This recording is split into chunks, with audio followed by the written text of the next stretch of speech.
তো এখন জীবন ঘনিষ্ঠ যে পয়েন্টটা এখানে বলতে চাইছিলাম ওইটা একটু বলে ফেলি।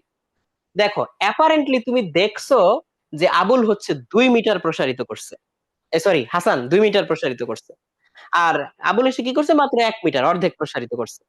সো বাহ্যিক ভাবে অনেক সময় দেখে মনে হয় অমুকে তো বিরাট বিরাট কাজ করে আর অমুকে তো তেমন কিছুই করে না, কিন্তু তুমি ভিতরের সিচুয়েশন জানো না। ও অনেক সহজ পরিস্থিতিতে 2 মিটার প্রসারিত করছে, আর ও অনেক কঠিন পরিস্থিতিতে অল্প একটু সামনে আগায় গেছে 1 মিটার। সো এবার তোমাদের সাথে একটু রিলেট করে বলি। অলরেডি মনে করো অনেকের হচ্ছে পারিবারিক অবস্থা ভালো, পড়াশোনার অবস্থা ভালো, ফ্যামিলি লাইফ ভালো, ফ্রেন্ড সার্কেল ভালো, এভরিথিং তার ফেভারে আছে।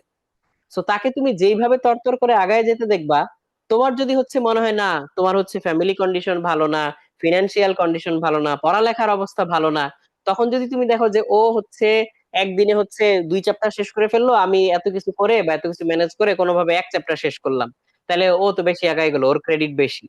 না, ও হচ্ছে অনেক প্রতিকূল, সরি, অনুকূল পরিবেশে থেকে যতটুকু আগাইছে, তুমি অনেক প্রতিকূলতা সহ্য করে তার অর্ধেকও যদি আগাও, জীবনে তোমার লার্নিংটা বেশি, তোমার এগিয়ে যাওয়াটা বেশি, বিকজ তুমি এগুলা হ্যান্ডেল করে এগুলা শিখে তারপরে হচ্ছে একটুখানি আগায় গেছো।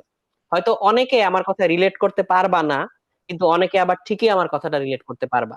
সবার তো স্টার্টিং পয়েন্ট এক জায়গায় না, সবার হচ্ছে সিচুয়েশন সবসময় একরকম থাকে না। অনেকে আমরা অনেক কঠিন পরিস্থিতির মধ্যে দিয়ে যাই, কিন্তু বাইরে কাউকে বুঝতে দেই না বা বাইরের কেউ আসলে বুঝে না। তো এরকম যারা আছো তারা নিশ্চয়ই আমার কথাটা রিলেট করতে পারতেছো। তো শুধু তোমাদেরকে বলতেছি যে তোমার আউটপুট কম না, আসলে তোমার আউটপুট আসলে অনেকের চেয়ে বেশি, বাট সেটা হচ্ছে ভিজিবলি দেখা যাচ্ছে না, অন্য কোনো জায়গায় তোমার এনার্জি বা এবিলিটি যেটা এফোর্ট সেটা খরচ হচ্ছে। বাট তুমি যদি এফোর্ট দিয়ে যেতে থাকো, পরিস্থিতির পরিবর্তন ঘটবে, তো তুমি হচ্ছে ভিজিবল আউটকাম ইনশাল্লাহ নিয়ে আসতে পারবা। তো এইটুকু বললাম আর কি। ওকে, এই যে অনেকেই বলছো যে তোমরা রিলেট করতে পারছো, ভেরি গুড, ভেরি গুড।